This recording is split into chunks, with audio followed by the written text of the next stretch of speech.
राधे राधे दोस्तों, आप सभी का स्वागत है बैंकर्स कीड़ा में। आज की इस वीडियो में हम लोग बात करेंगे रेशियो एनालिसिस की। बेसिकली आपको इस चैप्टर से 5 एमसीक्यू देखने को मिलेगा। कुछ आपको यहाँ पर दो न्यूमेरिकल तो पक्के देखने को मिलेंगे और 3 में से आपको यहाँ पर एमसीक्यू बेस्ड क्वेश्चन देखने को मिलेंगे। तो एमसीक्यू बेस्ड क्वेश्चन में क्या क्या देखने को मिलेगा आपको, जैसे कि ये लिक्विड रेशियो है, इसका स्टैंडर्ड रेशियो क्या है, तो इसका स्टैंडर्ड रेशियो 2:1 है। इसको किस नाम से बुलाते हैं, इसको क्विक रेशियो नाम से भी बुलाते हैं।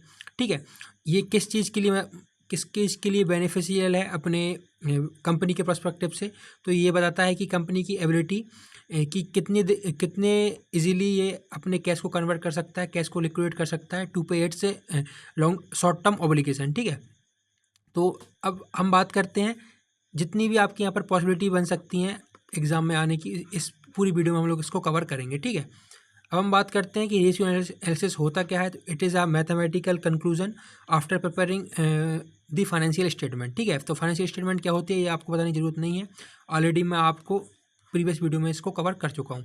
फाइनेंशियल स्टेटमेंट में हम यहाँ पर देखते हैं कि जो हमारा कैलेंडर ईयर है 1 अप्रैल से लेकर 31 मार्च के बाद जो भी हम यहाँ पर रिपोर्ट को जनरेट करते हैं, उसके बाद हम यहाँ पर रेशियो का एनालिसिस करते हैं कि जितनी भी हमारी रिपोर्ट बनी है, हमारा जितना भी प्रॉफिट है, उसको कंपनी प्रॉपर वे में यहाँ पर यूटिलाइज कर रही कि नहीं कर रही है। तो लिक्विडिटी रेशियो से हमको कंपनी का क्या पता चलता है कि ये अपने करंट ऑब्लिगेशन, मतलब कि जो करंट लाइबिलिटीज़ वगैरह हैं, कितने टाइम में ये पे कर देगा और कितनी इफिशियंट वे में ये पे करता है। ठीक है, लेवरेज रेशियो का मतलब क्या होता है कि बेसिकली ये लॉन्ग टर्म सॉल्वेंसी को यहाँ पर शो करता है कंपनी की, कि इसकी लॉन्ग टर्म पेएबल कैपेबिलिटी कितनी है, मतलब ये लॉन्ग टर्म में अपने डेटर्स को पैसे दे रहा है कि नहीं दे रहा है, प्रॉपर वर्क कर रहा है कि नहीं कर रहा है। तो इसके बारे में हम लोग इसमें जानते हैं कि जो कंपनी सॉल्वेंट है कि नहीं है। फिर एक्टिविटी रेशियो में हम कंपनी की ओवरऑल परफॉर्मेंस जानते हैं कि कंपनी की वर्किंग कैपिटल कैसी है, इफिशिएंट यूटिलाइजेशन ऑफ रिसोर्सेज हो रहा है कि नहीं हो रहा है, कहीं कंपनी ज़्यादा वर्किंग कैपिटल तो नहीं लगा रही, कहीं ज़्यादा करंट एसेट तो नहीं उठा लिए, कहीं ज़्यादा कहीं लाइबिलिटी तो नहीं उठा लिए, आपके पास बैंक में ज़्यादा कैश तो नहीं पड़ा हुआ है। तो इन सब चीज़ों का परफॉर्मेंस देखते हैं हम एक्टिविटी रेशियो में। फिर आता है हमारा क्या, प्रॉफिटेबिलिटी रेशियो। इसमें हम प्रॉपर यहाँ पर नेट प्रॉफिट देखते हैं, ऑपरेटिंग प्रॉफिट देखते हैं, ग्रॉस प्रॉफिट देखते हैं कंपनी का यहाँ पर डिविडेंड पे आउट देखते हैं, प्रॉफिट अर्निंग रेशियो देखते हैं, डेब्ट इक्विटी देखते हैं कि कंपनी की इक्विटी कैसी है, बुक वैल्यू से ज़्यादा तो नहीं है, कम तो नहीं है, ठीक है, ओवर वैल्यूड तो नहीं है इसकी। तो ये सब चीज़ें हम इसमें प्रॉफिटेबिलिटी रेशियो में देखते हैं, कितना इंटरेस्ट इसने कंपनी ने पे किया है। तो देखिए अब यहाँ पर बेसिकली रेशियो कितने टाइप्स के होते हैं, रेशियो यहाँ पर 4 टाइप्स के होते हैं। एक होता है हमारा लिक्विडिटी रेशियो, फिर एक होता है हमारा लेवरेज रेशियो, इसको हम सॉल्वेंसी रेशियो के नाम से भी बोलते हैं। ठीक है, फिर होता है हमारा एक्टिविटी रेशियो, फिर होता है हमारा क्या, प्रॉफिटेबिलिटी रेशियो। तो अब इनको एक्सप्रेस करने की कुछ टाइम है, जैसे कि अगर आप कुछ भी आंसर निकालते हैं तो सबकी एक टर्मोलॉजी रहती है, तो ऐसे ही इन रेशियो की भी टर्मोलॉजी है। तो लिक्विडिटी रेशियो को हम यहाँ पर फ्रैक्शन और रेशियो में डिनोट करते हैं। ठीक है, बेसिकली इसको रेशियो में डिनोट करते हैं, इसको हम यहाँ पर फ्रैक्शन में डिनोट करते हैं। तो आपको इनको याद रखना है, ठीक है, कौन सी चीज़ फ्रैक्शन में होगी, कौन सी चीज़ रेशियो में होगी। इसको हम यहाँ पर टाइम्स में डिनोट करते हैं कि 8 टाइम्स हो गया, 3 टाइम्स हो गया। ठीक है, और इसको हम करते हैं परसेंटेज में। तो आप इनको अच्छे से याद रख के चलिए कि जो लिक्विडिटी रेशियो है उनको हम रेशियो में करते हैं, इसको फ्रैक्शन में, इसको टाइम्स में और इसको परसेंटेज में। तो आपको ये बाद में अगर एमसीक्यू आता है इसके बेस पर तो आप यहाँ पर कर ले जाएंगे। अब हम बात करते हैं, ये आप पढ़ लीजिएगा कि लिक्विडिटी रेशियो मतलब कि करंट ऑब्लिगेशन को मीट करने के लिए, ये लॉन्ग टर्म डेब्ट और इक्विटी में बताने के लिए, ये एफिशिएंट वर्क कर रहा है कि नहीं कर रहा है, और ये ओवरऑल प्रोपोर्शन को चेक करने के लिए प्रॉफिट वगैरह का। ठीक है, अब इतना डिटेल में नहीं जाएंगे क्योंकि मैं इसमें लास्ट में आपको बताऊंगा कि मेन चीज़ कौन सी है, मेन रेशियो कौन से आएंगे, लास्ट में बताऊंगा मैं आपको, लास्ट में मेन रेशियो कौन से हैं, और उनका एक ब्रीफ यहाँ पर आपको माइंड मैप टाइप का यहाँ पर रिवीजन करा दूंगा, जिसमें कि आपको जो आईएमपी चीज़ें हैं वो आपको याद करने में ज़्यादा डिफिकल्टी नहीं होगी। तो बेसिकली अभी हम इनका थोड़ा सा ये फार्मूला वगैरह देख लेते हैं, फिर लास्ट में मैं इसका एक कंक्लूजन ड्रॉ करूँगा जिसमें कि आपको सारे इजीली समझ में आ जाएंगे। बस आप अभी यहाँ पर फार्मूला देखते चलिए। तो सबसे पहला हमारा जो रेशियो है वो हमारा करंट रेशियो है। करंट रेशियो का मतलब आपको पता ही है कि जो करंट चीज़ क्या चल रही है कंपनी में, मतलब कि कंपनी करंट एसेट कितने हैं, करंट लाइबिलिटी कितनी है। आपको पता होना चाहिए कि total asset equal to total liability होता है। ठीक है, तो कहीं कंपनी के पास ज़्यादा लाइबिलिटी तो नहीं आ गई है, कहीं कंपनी ने ज़्यादा इन्वेस्टमेंट करके एसेट तो अपने पास नहीं रख लिया है, कंपनी ने कहीं ज़्यादा कैश तो अपने बैंक में नहीं रखा हुआ है जो फालतू पड़ा हुआ है। आप इस कैश को कहीं और भी लगा सकते हैं, किसी चीज़ को खरीदने के लिए, किसी चीज़ में इन्वेस्टमेंट करने के लिए। तो इसका जो फार्मूला रहता है वो current asset upon current liability रहता है। ठीक है, करंट एसेट हम कैसे निकालते हैं, लॉन्ग टर्म एसेट को माइनस करते हैं तो हमारा क्या निकल के आता है, करंट एसेट निकल के आता है। इसके बाद हम बात करते हैं क्विक रेशियो और एसेट टेस्ट रेशियो। तो आप बोलेंगे यहाँ पर क्विक एसेट और करंट एसेट में क्या अंतर है। देखिए करंट एसेट में बेसिकली हमारे सारे एसेट आ जाते हैं, लेकिन क्विक एसेट में आप यहाँ पर सिर्फ इन्वेंट्री और प्रीपेड एक्सपेंस को छोड़ के सारे एसेट यहाँ पर इंक्लूड कर लेते हैं। इनको क्यों छोड़ते हैं इसके बारे में मैं आपको बता देता हूँ। इन्वेंट्री इज़ अ स्टॉक, आप इसको इजीली लिक्विडेट नहीं कर सकते हैं, मतलब आप इसके बदले इजीली यहाँ पर कैश को जनरेट नहीं कर सकते हैं। और prepaid expense is the amount जो हमने ऑलरेडी पेमेंट करके रखा हुआ है वेंडर को, तो आप इसको वापस नहीं ला सकते। तो कोई एसेट का मतलब ही यही होता है कि आप अपने एसेट को कितने जल्दी लिक्विडेट कर सकते हैं इन अ कैश फॉर्म, ठीक है। क्योंकि आपको अगर कुछ भी चीज़ यहाँ पर पेमेंट करनी रहेगी तो आप अपने एसेट को यहाँ पर लिक्विडेट करेंगे और उससे कैश यहाँ पर ले लेंगे। फिर आता है हमारा क्या, करंट रेशियो का आपने बता दिया, करंट एसेट अपन करंट लायबिलिटी है। तो इसी का इसने बताया है कि कैश रेशियो में क्या क्या आता है। करंट एसेट में cash in hand, cash at bank आ जाता है, और मार्केटेबल सिक्योरिटी आती है, जैसे कि बॉन्ड वगैरह हो गए, यहाँ पर कूपन वगैरह यहाँ पर इशू करते हैं, ठीक है, कुछ शॉर्ट टर्म के लिए इक्विटी, हाँ शॉर्ट टर्म के लिए, तो ये मार्केटेबल सिक्योरिटी आती है। और आप देख सकते हैं इनको याद करने का तरीका क्या है।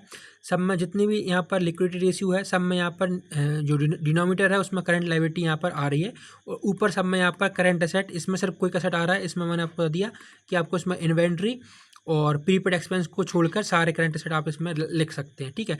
तो लिक्विडिटी रेशियो की यहाँ पर 2 ही रेशियो हैं। और अगर आपसे कोई पूछे कि करंट रेशियो का स्टैंडर्ड रेशियो कौन सा है, तो आपको उसको 2:1 इसका स्टैंडर्ड रेशियो है, ठीक है। और इसमें ठीक है, अब इसमें वो मैं आपको लास्ट में बताऊंगा जो उसकी IMP चीज़ें रहेंगी, मैं आपको एक साथ सारे रेशियो का कंक्लूड कर दूंगा, ठीक है। अब हम बात करते हैं यहाँ पर सॉल्वेंसी रेशियो की और लेवरेज, इसको हम लेवरेज रेशियो भी बोलते हैं, तो आप इससे कन्फ्यूज नहीं होइएगा। कि सॉल्वेंसी का मतलब होता है कि बेसिकली कंपनी की एबिलिटी को जांच करते हैं, एबिलिटी के यहाँ पर चेक करते हैं कि ये अपने जो लॉन्ग टर्म ऑब्लिगेशन है इसको पे कर पा रहा है कि नहीं कर पा रहा है, और पे कर पा रहा है तो कितने टाइम पर ये पे कर पा रहा है, और कितने टाइम से ये पे करते हुए आ रहा है, ठीक है। तो इसमें आप देख सकते हैं यहाँ पर जो very first ratio is the डेब्ट टू इक्विटी रेशियो, मतलब कि कंपनी के पास कर्जा कितना है, उसके पास इक्विटी कितनी है, मतलब कि ये कौन से सोर्स ऑफ फंड से यहाँ पर पैसे को रेज करता है, ठीक है। तो इन दोनों का यहाँ पर रेशियो निकालते हैं, तो उसको हम बोलते हैं डेब्ट टू इक्विटी रेशियो। अब डेट से आपको नाम पता है कि लॉन्ग टर्म डेब्ट, मतलब कि यहाँ पर लॉन्ग टर्म डिवेंचर आ जाएगा आपका, ठीक है। जो भी आपने बोरोइंग की है वो आपके यहाँ पर आ जाएंगे लॉन्ग टर्म डेब्ट में, और आपका शेयर होल्डर फंड आ जाएगा जो कि आपकी जाएंगी इक्विटी में। तो ये बेसिकली इन दोनों का रेशियो रहेगा। अब हम बात करते हैं प्रॉपर्टाइरी रेशियो। यहाँ पर आएगा क्या, शेयर होल्डर फंड्स। इसमें क्या क्या आपका इंक्लूड होता है, आपको पता होना चाहिए। इसमें आपका प्रॉफिट इंक्लूड होता है, कैपिटल इंक्लूड होती है, ठीक है, और रिजर्व एंड सरप्लस भी इसमें इंक्लूड होते हैं। प्रेफरेंस शेयर कैपिटल वगैरह भी इसमें इंक्लूड हो जाती है, और अदर बोरोड फंड भी इसमें इंक्लूड हो जाते हैं। तो और उसके बाद हमारा आता है क्या, कैपिटल एम्प्लॉयमेंट और नेट एसेट। नेट एसेट क्या होता है, basically long term asset minus current asset equal to net asset. तो इसमें बस यही कहानी है, आपको ये दोनों रेशियो जो है ना, डेब्ट टू इक्विटी रेशियो और यहाँ पर जो प्रॉपर्टी रेशियो, आप इन दोनों को याद करके चलिए। बाकी ये इतना इंपॉर्टेंट नहीं है, आप इसका सिर्फ फार्मूला देख सकते हैं। और ये प्रेफरेंस डिविडेंड कवरेज, ये आपके मतलब NICL के AO के एग्ज़ाम में नहीं पूछेगा, क्योंकि बेसिकली ये MCOM में आता है, तो MCOM के लिए ये सही है, लेकिन NICL AO में ये आपको नहीं पूछेगा डिविडेंड कवरेज वाला। बाकी इंटरेस्ट कवरेज रेशियो पूछ सकता है, इसमें आपको बताना रहता है कि कंपनी की कितनी एबिलिटी है अपने इंटरेस्ट को पेमेंट करने के लिए, और कितने दिन में ये अपने इंटरेस्ट को पे करता है। यहाँ पर फिर इसके बाद आता है क्या, डेब्ट सर्विस कवरेज रेशियो, की कंपनी अपने डेब्ट को कितने दिन में कवर कर लेती है। और बेसिकली आप इनका फॉर्मूला देख सकते हैं, earning before interest and tax, मतलब कि कंपनी ने कितना अर्निंग किया है अपने इंटरेस्ट और टैक्स को पेमेंट करने के लिए। इंटरेस्ट आप कब पे करते हैं, अगर आपने कोई यहाँ पर डेब्ट उठाया हुआ है, कर्जा उठाया हुआ है, तो आप इसको उधार लेते हैं, तो आप उसमें प्रीमियम भी भरते हैं, मतलब कि इंटरेस्ट भी उसको, ब्याज भी उसको देते हैं। तो उसका इंटरेस्ट कितना दिया है, फिर टैक्स, गवर्नमेंट को टैक्स कितना दिया है। तो बेसिकली इसके बारे में बताता है कि कितनी अर्निंग हो रही है कंपनी की, और उससे कितना इंटरेस्ट ये कवर कर रही है। फिर डेब्ट सर्विस कवरेज रेशियो भी सेम चीज़ यही बताता है, कितनी इंस्टॉलमेंट में यहाँ पर आप अपने डेब्ट्स को पेमेंट कर रहे हैं। अब हम बात करते हैं एक्टिविटी रेशियो की, इफिशियंसी रेशियो, परफॉर्मेंस रेशियो और टर्नओवर रेशियो। जैसा कि आपको उसको नाम से ही पता चल रहा है कि ये जो रेशियो है वो एक्टिविटी को डिनोट करता है, और कंपनी की इफिशियंसी को चेक करता है। बेसिकली कंपनी की परफॉर्मेंस को चेक करता है, कंपनी ने कितना टर्नओवर किया है उसको चेक करता है। तो इसके 4 नाम है, आपको उसको याद रख के चलना है, क्योंकि MCQ क्वेश्चन में पूछ सकता है कि एक्टिविटी रेशियो को और किन नामों से यहाँ पर रिकॉल किया जा सकता है, तो आपको ये बताना पड़ेगा। फिर आता है सबसे पहले हमारा क्या आता है फिक्स्ड असेट टर्नओवर रेशियो की कंपनी के पास कितना असेट है एज कम्पेयर टू आपकी सेल्स कितनी हो रही है, ठीक है। तो इसमें ऊपर आता है सेल्स और we can say cost of good sold. Cost of good sold को यहाँ पर रेवेन्यू फ्रॉम ऑपरेशन से भी डिनोट करते हैं, ठीक है। तो आप इसमें कंफ्यूज नहीं हो जाएगा, रेवेन्यू फ्रॉम ऑपरेशन। और कॉस्ट ऑफ गुड सोल्ड निकालने का फार्मूला एक ये भी है कि opening stock plus purchase minus closing stock, ठीक है। तो ये हमारा क्या निकल के आता है कॉस्ट ऑफ गुड सोल्ड। बाकी आप इतना डीप में मत जाइए, सिर्फ आप इसका फार्मूला देखिए। तो basically fixed asset turnover ratio, जिसमें भी जितने में भी टर्नओवर रेशियो लिखा है ना, देखिए आप यहाँ पर जितने भी टर्नओवर रेशियो लिखा है सब में यहाँ पर ऊपर सेल्स और cost of good sold, sales cost of good sold, cost of good sold और सेल्स सब में आ रही है। सिर्फ इनका जो नाम रहेगा देखिए सब में यहाँ पर टर्नओवर जितने में लिखा है सब में कॉस्ट ऑफ गुड सोल्ड तो आएगा ही आएगा। फिर अगर इसमें फिक्स्ड एसेट लिखा है तो डिनोमिनेटर में फिक्स्ड एसेट आ जाएगा। इसमें अगर वर्किंग कैपिटल लिखा है तो डिनोमिनेटर में वर्किंग कैपिटल आ जाएगा। इसमें अगर इन्वेंट्री लिखा है तो डिनोमिनेटर में एवरेज इन्वेंट्री आ जाएगा। तो कितना आसान है इसको याद करने का, ठीक है। वर्किंग कैपिटल में आपको बताता हूँ कि यहाँ पर current asset minus current liability को हम यहाँ पर बोलते हैं वर्किंग कैपिटल, ठीक है। तो आपको मैंने ये बता दिया कि वर्किंग कैपिटल क्या होता है। फिर आप यहाँ पर पूछेंगे कि एवरेज इन्वेंट्री क्या होता है, तो एवरेज इन्वेंट्री मतलब कि ओपनिंग स्टॉक, ठीक है, जो हमारे ओपनिंग स्टॉक रहते हैं वो, माइनस क्लोजिंग स्टॉक, नहीं sorry plus closing stock divide by 2। पता है ना आपको एवरेज है, तो एवरेज क्या होता है, एवरेज तो भाई किसी भी सम का उसका डिनोमिनेटर में 2 करेंगे ना, जितना भी यहाँ पर क्वांटिटी रहेंगे उसी से आप यहाँ पर डिवाइड करते हैं, उसी का तो एवरेज बोलते हैं। इतना तो आपको कॉमन सेंस पता ही होगा। फिर आता है हमारा क्या डेटर टर्नओवर रेशियो आ जाता है। फिर आता है हमारा क्या क्रेडिटर टर्नओवर रेशियो। तो बेसिकली आपको इसके नाम से समझ में आ रहा है कि आप अपने डेटर को कितने टाइम में यहाँ पर पैसा पेमेंट करते हैं और कितना आपको यहाँ पर पैसा मिल जाता है, कितने टाइम में आपको यहाँ पर पैसा मिल जाता है। तो आपने कितनी उधारी पर सेल्स की है और आपका यहाँ पर अकाउंट रिसीवेबल कितने दिनों में आ रहा है, ठीक है। मतलब कि अगर आपने मान लीजिए 10 लाख की यहाँ पर उधार में सेल की तो आपको इसका पेमेंट कब मिल रहा है, तो आपको इसी को देखना पड़ता है। इसी का मतलब है डेटर टर्नओवर रेशियो, कि कंपनी के यहाँ पर जो भी उधारी जिनको उधार दे रही है कंपनी, उनका जो डेटर्स हैं वो कंपनी को टाइमली पेमेंट कर रहे हैं कि नहीं कर रहे हैं, जिससे कि कंपनी की जो एफिशिएंसी है काम करने की वो सही से चल रही है कि नहीं, स्मूथ फंक्शनिंग हो रही है कि नहीं हो रही। अब यही बात हम कर लेते हैं क्रेडिटर्स की। क्रेडिटर्स में क्या होता है कि कंपनी कितनी परचेस कर रही है, कंपनी कैश में परचेस कर रही है कि कंपनी भी उधार पर माल उठा रही है। अगर कंपनी उधार पर सामान ले रही है तो कंपनी अपनी जो उधारी है उसको कितने दिनों में चुका पा रही है, ठीक है। और इसी से रिलेटेड एक टर्म है, वो है हमारा क्या एवरेज कलेक्शन पीरियड और एवरेज पेमेंट पीरियड।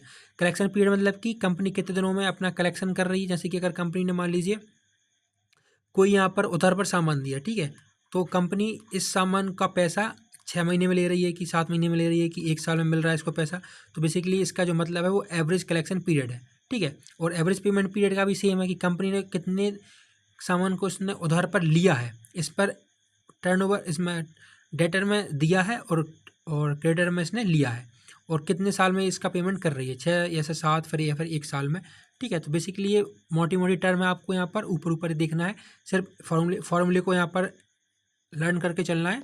बाकी मैं आपको लास्ट में बताऊँगा कि आपको IMP क्या क्या यहाँ पर फॉलो करनी है। अब लास्ट जो रेशियो है वो हमारा क्या है, प्रॉफिटेबिलिटी रेशियो, ठीक है। तो प्रॉफिटेबिलिटी रेशियो में क्या होता है कि हम अपने कंपनी की जो भी जितने भी प्रॉफिट हैं उनको देखते हैं। सबसे पहले आता है हमारा क्या ग्रॉस प्रॉफिट। आपको नाम से पता चल रहा है कि ग्रॉस प्रॉफिट, और ग्रॉस प्रॉफिट का अगर यहाँ पर बात हो रही है तो आप बता दीजिए मुझे कि ग्रॉस प्रॉफिट हम कहाँ पर शो कराते हैं। तो आपको पता होगा कि ट्रेडिंग एंड P&L अकाउंट बनाते हैं तो आपको यहाँ पर मिलता है ग्रॉस प्रॉफिट, फिर आपको मिलता है यहाँ पर आपको यहाँ पर मिलता है ग्रॉस प्रॉफिट, और आपको यहाँ पर मिलता है नेट प्रॉफिट, फिर यहाँ पर मिलता है आपको लॉस, और यहाँ पर भी आपको मिलता है लॉस, ठीक है। तो आपको ये पता रहना चाहिए। तो ग्रॉस प्रॉफिट का यहाँ पर फार्मूला क्या है, gross profit upon net sales. अब भाई ये तो कॉमन सेंस है ना कि आप अपनी सेल्स करेंगे तभी तो आपको यहाँ पर प्रॉफिट होगा। तो इसी का बता दिया है कि ग्रॉस प्रॉफिट का जो फार्मूला है वो gross profit upon divided by net sales into 100। अब इसमें इंटू 100 कर रहे हैं तो आपको इसका जो आंसर आएगा वो परसेंटेज में निकल कर आएगा, ठीक है। ऐसे ही ऑपरेटिंग रेशियो है cost of goods sold plus operating expense upon net sales into 100। अब आप इसमें एक चीज़ देखेंगे कि जो सेल्स और सेल्स डिनोमिनेटर में आपको यहाँ पर सेल्स ही सेल्स देखने को मिलेगी, ठीक है। फिर हमारा आता है क्या नेट प्रॉफिट रेशियो, कि मतलब कि कंपनी का नेट प्रॉफिट कितना है। फिर रिटर्न ऑन इन्वेस्टमेंट, मतलब कि कंपनी जहाँ भी इन्वेस्टमेंट कर रही है, कहीं भी कंपनी इन्वेस्टमेंट कर रही है तो उसको रिटर्न कितने दिन में मिल रहा है और कितना मिल रहा है, ठीक है। अपने इन्वेस्टमेंट में उसको कंपनी को कितना प्रॉफिट हो रहा है, बेसिकली हम इसको करते हैं वो भी टैक्स और इंटरेस्ट पे करने के बाद। फिर आता है हमारा क्या, return on share holder fund, मतलब कि कंपनी टैक्स देने के बाद कितना पैसा बचा पा रही है और कितना पैसा यहाँ पर as a dividend shareholders को बांट रही है, ठीक है। फिर रिटर्न ऑन इक्विटी आता है, मतलब कि कंपनी का अगर हमने मान लीजिए कोई भी एक शेयर लिया है तो कंपनी का एक शेयर लेने पर हमको एक साल में कितना यहाँ पर रिटर्न मिल रहा है, मतलब कि एक शेयर की प्राइस अगर यहाँ पर 10 रुपये है तो एक साल के बाद कंपनी की इसकी प्राइस अगर 12 रुपये हो रही है तो इसी को हम बोलेंगे कि इसका जो रिटर्न ऑन इक्विटी है वो कितना हो रहा है, हमारा 20% का हो रहा है, ठीक है। तो 20% इज दी वर्थ इट। अब हम बात करते हैं डिविडेंड पे आउट रेशियो की, कंपनी कितना डिविडेंड पे आउट कर रही है, कितना यहाँ पर रिटर्न अर्निंग में इस्तेमाल कर रही है फॉर दी फर्दर ईयर। फिर पी रेशियो आता है हमारा क्या, प्राइस टू अर्निंग रेशियो, और ये आपको पढ़ने की ज़रूरत नहीं है। तो बेसिकली यहाँ पर प्रॉफिटेबिलिटी रेशियो में इतने सारे रेशियो हैं तो आप इनको पढ़ सकते हैं, ठीक है। अब यहाँ पर आता है कैश फ्लो स्टेटमेंट, लेकिन उससे पहले मैं आपको बता दूँ कुछ IMP यहाँ पर टॉपिक है किससे रिलेटेड, रेशियो से रिलेटेड, ठीक है। तो आप यहाँ पर देख सकते हैं, सबसे पहले हम बात करते हैं किसकी, स्टैंडर्ड रेशियो की। देखिए तो आप यहाँ पर करंट रेशियो का अगर आप कोई आपसे पूछे कि स्टैंडर्ड रेशियो कौन सा है, तो करंट रेशियो का जो भी स्टैंडर्ड रेशियो आएगा वो आपको यहाँ पर आएगा 2:1, ठीक है। ये आइडियल रेशियो है, तो ये अगर आपको कंपनी अचीव करती है तो इसको सबसे अच्छा माना जाता है, ठीक है। अगर 3:1 है तो इसको आपको ख़राब माना जाता है। अब क्विक रेशियो की अगर हम बात करें, क्विक रेशियो का स्टैंडर्ड रेशियो क्या है, तो इसका 1:1 है, ये भी आपको याद रखना पड़ेगा, ठीक है। फिर डेब्ट टू इक्विटी रेशियो का भी अगर आपसे कोई पूछे कि स्टैंडर्ड रेशियो कितना है तो इसका भी 1:1 ही है। और अगर आपसे कोई पूछे कि जो नेट प्रॉफिट मार्जिन है वो कितना वेरी करता है इंडस्ट्री वाइज, तो जितना भी हायर नेट प्रॉफिट रहेगा वो आपको अच्छा रहेगा, ठीक है, इंडस्ट्री के लिए। और अब यहाँ पर हम देख लेते हैं कि जो परसेंटेज वाइज में कुछ रेशियो रहते हैं, तो मेन जिसका अच्छा परसेंटेज रहता है वो कितना परसेंटेज यहाँ पर रहता है, ठीक है। 2:1 हो गया हमारा, ये परसेंटेज भी हो गई। चलिए इसमें बताने के लिए इतना ही है, ज़्यादा कुछ ऐसा कुछ खास है नहीं इसमें। बाकी जब भी हम न्यूमेरिकल करेंगे तो आपको इसमें और अच्छे से समझ में आएगा कि न्यूमेरिकल टर्म्स में हम इसको कैसे एक्सप्रेस करते हैं, ठीक है। अब हम बात करते हैं यहाँ पर कैश फ्लो स्टेटमेंट की। तो कैश फ्लो स्टेटमेंट क्या होता है बेसिकली, तो सबसे पहले हम इसकी मीनिंग देखते हैं। तो मीनिंग क्या है इसकी, तो देखो, changes in cash position between the beginning and the end of the financial period, ठीक है। आपको ये चीज़ देखने को बहुत बार मिलेगी, फाइनेंशियल पीरियड, ये मैंने आपको बता के भी रखा है। ये बेसिकली फाइनेंशियल पीरियड एक हमारा प्रिंसिपल है, उस पर पूरा ये एक्सप्रेस्ड है। तो हम देखते हैं इसमें कि कंपनी के पास कितना कैश फ्लो है, मतलब कि कैश फ्लो आपके पास कंपनी के पास कैश कितना इनफ्लो है और कितना आउटफ्लो है, मतलब कि कितना कंपनी में कैश आ रहा है और कितना यहाँ पर जा रहा है। आने का मतलब कि आपने कितनी सेल्स कर रहे हैं तो आपके पास कंपनी का पैसा आ रहा है, आप कोई रेंट पे सर्विस दे रहे हैं तो आपके पास पैसा आ रहा है। आप आउटफ्लो कर रहे हैं, मतलब कि आप सर्विस लेने में कुछ खर्चा कर रहे हैं, आप सैलरी पेमेंट करने में खर्चा कर रहे हैं, आप किसी भी एक्सपेंस पर खर्चा कर रहे हैं, तो ये आपका आउटफ्लो हो जाएगा, ठीक है। अब इसका अकाउंटिंग स्टैंडर्ड कौन सा है कैश फ्लो स्टेटमेंट का, इसका अकाउंटिंग स्टैंडर्ड 3 है। आपको इसको याद करके चलना पड़ेगा क्योंकि अकाउंटिंग स्टैंडर्ड भी कई बार क्वेश्चन में पूछ लेता है। फिर हम आते हैं यहाँ पर डिफाइन कैश। कैश क्या होता है, तो भाई कैश इन हैंड भी होता है, डिमांड डिपॉजिट विद बैंक और कैश इक्विवेलेंट। ये 3 चीज़ें अगर आपको कहीं दिख जाए तो ये इसका मतलब होता है हमारा कैश, ठीक है। अब यहाँ पर बात करते हैं कि फाइनेंशियल एंटरप्राइज में जो कि बिजनेस को लैंडिंग करती है, बोरोइंग करती है, इंटरेस्ट पेड करती है, रिसीव करती है, तो इसमें कैश फ्लो स्टेटमेंट का बनाने का ज़रूरत क्यों आई। तो सबसे पहले यहाँ पर कैश फ्लो स्टेटमेंट के 3 एलिमेंट हैं। कौन कौन से 3 एलिमेंट हैं, first one is the operating activity, second one is the investing activity और third one is the financing activity, ठीक है। तो अभी आप इसको अच्छे से समझ लीजिए कि कौन सी एक्टिविटीज़ में कौन सा यहाँ पर आइटम आता है, क्योंकि जब हम MCQ करेंगे तो आपसे बेसिकली इसी चीज़ पर MCQ बनेंगे कि this item is under which head of the cash flow activities, ठीक है। तो ऑपरेटिंग एक्टिविटीज़ जैसे कि आपको नाम से पता चल रहा है कि जितनी भी रेवेन्यू और डायरेक्ट और इनडायरेक्ट एक्टिविटीज़ को यहाँ पर इंक्लूड करता है। बाकी इन्वेस्टिंग एक्टिविटी भी आपको नाम से चल रहा है कि जितनी भी आप परचेज करते हैं, सेल करते हैं फिक्स्ड एसेट में और लॉन्ग टर्म एसेट में, तो वो आपका इन्वेस्टिंग एक्टिविटी में इंक्लूड हो जाता है। इसके बाद अगर हम बात करें फाइनेंसिंग एक्टिविटी की, तो फाइनेंसिंग एक्टिविटी हमारी लॉन्ग टर्म फंड और कैपिटल से रिलेटेड है। सबसे पहले हम देखते हैं इसमें कि जो भी कैश प्रोसीड्स रहते हैं हमारे इक्विटी को इशू करने में, डिबेंचर को इशू करने में, वो हमारी सारी इसमें इंक्लूड होती हैं, ठीक है। अब मैं आपको यहाँ पर दिखा देता हूँ कि कौन कौन से कैश इनफ्लो और कैश आउटफ्लो होते हैं। तो कैश इनफ्लो का यहाँ पर मैंने चार्ट बना कर रखा हुआ है, देख सकते हैं आप यहाँ पर कैश इनफ्लो, ऑपरेटिंग एक्टिविटी से कौन कौन से कैश इनफ्लो होते हैं और कैश आउटफ्लो होते हैं। तो ये सेल्स ऑफ गुड्स यहाँ पर कैश इनफ्लो होगा। फिर आपने अगर कोई रॉयल्टी रिसीव की है, कोई फीस रिसीव की है, कोई कमीशन रिसीव की है, तो आपको ऑपरेटिंग एक्टिविटी से कैश इनफ्लो होगा। कैश आउटफ्लो ऑपरेटिंग एक्टिविटीज़ में क्या क्या होगा, आपने कोई पेमेंट कर दी, कोई परचेज कर दी, इन्वेंट्री ले ली, कोई आपने एक्सपेंस पर पेमेंट की है, कोई आपने यहाँ पर टैक्स पर पेमेंट की है, तो ये आपका ऑपरेटिंग एक्टिविटीज़ में आ जाएगा। सेम इन्वेस्टिंग एक्टिविटी का भी सेम ही है। अगर आपने कोई भी सेल की है, प्रॉपर्टी की है, प्लांट की है, इक्विपमेंट की है, और अगर आपने कोई इंटरेस्ट और डिविडेंड को रिसीव किया है, तो ये आपकी इन्वेस्टमेंट एक्टिविटीज़ में आ जाएगी। फिर आपने कोई प्रॉपर्टी परचेस की है, कोई प्लांट इक्विपमेंट परचेस किया है जो कि बेसिकली नॉन करंट इन्वेस्टमेंट में, तो आपका यहाँ पर इन्वेस्टिंग एक्टिविटीज़ में आ जाएगा। और सेम चीज़ आपकी फाइनेंसिंग एक्टिविटीज़ रहेगी। अगर आपने कोई बॉन्ड या डेब्ट वगैरह इशू किया है, कोई लोन वगैरह लिया है, कोई आपने डिवेंचर वगैरह का रिडम्पशन किया है, ठीक है, आपने इक्विटी लॉन्ग टर्म इक्विटी उठाई है, ये सारी एक्टिविटीज़ हमारी फाइनेंसिंग एक्टिविटीज़ में इंक्लूड होती हैं। ठीक है, अब मैंने आपके सामने यहाँ पर याद करने के लिए ये आइटम लगा कर रखे हुए हैं परफॉर्मा वाइज। तो आप यहाँ पर देख सकते हैं कि जो ऑपरेटिंग एक्टिविटीज़ में है उसका परफॉर्मा क्या रहता है। सबसे पहले हम यहाँ पर ऐड करते हैं net profit before taxation and extra ordinary item.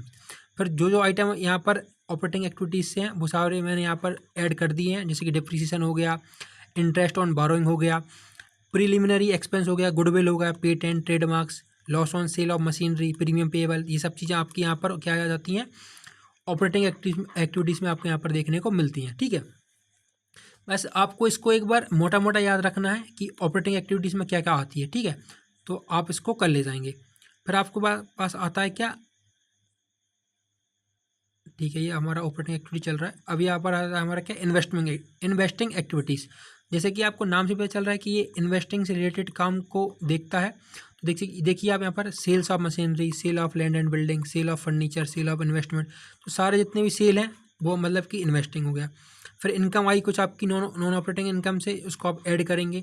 फिर लेस क्या करेंगे, आपने कोई परचेज़ किया आप उसको लेस करेंगे। ठीक है, तो ये बेसिकली आपको यहाँ पर देख के चलना पड़ेगा।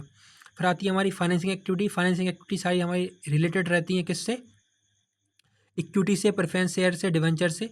ठीक है, अब इनको याद करने का तरीका क्या है, ठीक है, याद करने का तरीका भी मैं आपको यहाँ पर बता देता हूँ। देखिए आपने बैलेंस शीट देखी है ना, बैलेंस शीट मैं न्यू वाली नहीं बोल रहा हूँ, पुरानी वाली ओल्ड बैलेंस शीट, ये हमारी ओल्ड बैलेंस शीट रहती है। एक मिनट, ये सीधा बना लेता हूँ पहले मैं इसको।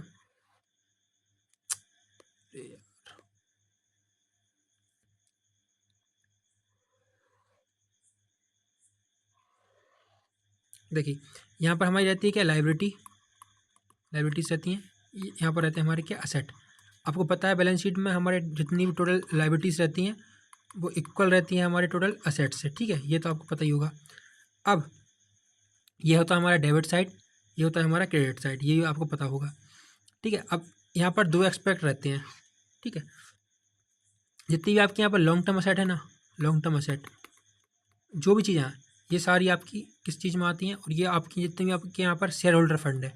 ठीक है, अब आपने इसका फॉर्मेट नहीं देखा बैलेंस शीट का, तो मैंने आपको ऑलरेडी फॉर्मेट यहाँ पर दिखाया है। तो आप अब मुझसे मत बोलिए कि आप मुझे फॉर्मेट दिखाइए, आप प्रीवियस लेक्चर देखिए और फॉर्मेट आप उसी से मिल जाएगा। जितनी भी शेयर होल्डर फंड आती है ये आपकी आती है ऑपरेटिंग एक्टिविटीज़ में। ठीक है, ऑपरेटिंग एक्टिविटीज़ में, सॉरी माय मिस्टेक, अरे यार फिर से बनाना पड़ेगा।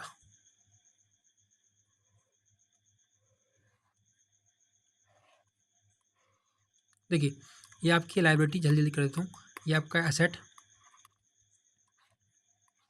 ये आपका अमाउंट यहाँ पर टैली रहता है। ठीक है, क्या हो रहा है भाई साहब आज,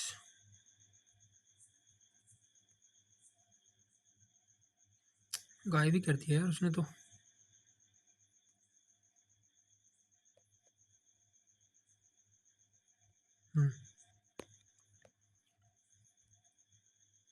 ठीक है, ये हमारा इतना हो गया था। एक मिनट यार, पता नहीं क्या हो रहा है। ठीक है, ये इतना हमारा हो गया था। इसके बाद आपकी जो भी long term share holder fund है ना, आपके जितने भी शेयर होल्डर फंड है इसमें आपकी आ जाती है क्या, इक्विटी आ जाती है। आपका यहाँ पर नेट प्रॉफिट जो बचता है आपका वो आ जाता है। कैपिटल आ जाती है आपकी यहाँ पे। ठीक है, रिजर्व एंड सरप्लस आ जाते हैं आपके। तो ये सारी जितनी भी एक्टिविटी रहती हैं वो आपकी किस में इंक्लूड होंगी, आपकी ये आपकी होंगी क्या, इन्वेस्टिंग एक्टिविटीज़ में। ठीक है, और यहाँ पर जो भी जितने भी आपकी लॉन्ग टर्म एसेट है ना, लॉन्ग टर्म एसेट ये आपके सारे किस में आते हैं, आपके आते हैं फाइनेंसिंग एक्टिविटी में। फिर यहाँ पर जो करंट लायबिलिटी बच गई और करंट एसेट बच गए, इन सबको मिलाकर जितना भी आपका जो आइटम बच गया वो सारे आपके किस में आएंगे, ऑपरेटिंग एक्टिविटीज़ में आएंगे। ठीक है, तो ये इतनी सी कहानी है इसमें, आपको यही बस याद रखना है। जो यहाँ का जो आइटम है वो आपके आएंगे क्या, इन्वेस्टिंग एक्टिविटीज़ में। यहाँ का जो पूरे आइटम है वो आपके आएंगे क्या, फाइनेंसिंग एक्टिविटीज़ में। ठीक है, और जो भी बच गए फिर आपके वो आएंगे ऑपरेटिंग एक्टिविटीज़ में, क्योंकि ऑपरेटिंग एक्टिविटीज़ का यहाँ पर कोई भी प्रॉपर चीज़ें आइटम यहाँ पर डिनोट नहीं की गई हैं, वो आपको देखना पड़ेगा। अब यहाँ पर देख लीजिए आप, यहाँ पर एक बार कैश फ्लो का स्टेटमेंट का जो फॉर्मेट है वो भी देख लीजिएगा। तो ये मैंने लगा कर रख दिया है, ये आपका PDF वगैरह आपको मिल जाएगा। अगर आपने टेलीग्राम ज्वाइन नहीं किया है तो टेलीग्राम को जरूर ज्वाइन कर लीजिए। ठीक है, टेलीग्राम को आप यहाँ पर ज्वाइन कर लीजिए, आपको IMP PDF वगैरह इसी पर मिलेंगे। और अगर आपने प्रीवियस लेक्चर नहीं देखे हैं तो आप उनको जरूर देख लीजिएगा। ये शॉर्ट एंड प्रिसाइज यूनिट था जो कि मैंने आपको रिवीजन करा दिया है। यहाँ पर हमारा जो लेसन है वो एंड होता है, मतलब कि चैप्टर एंड होता है।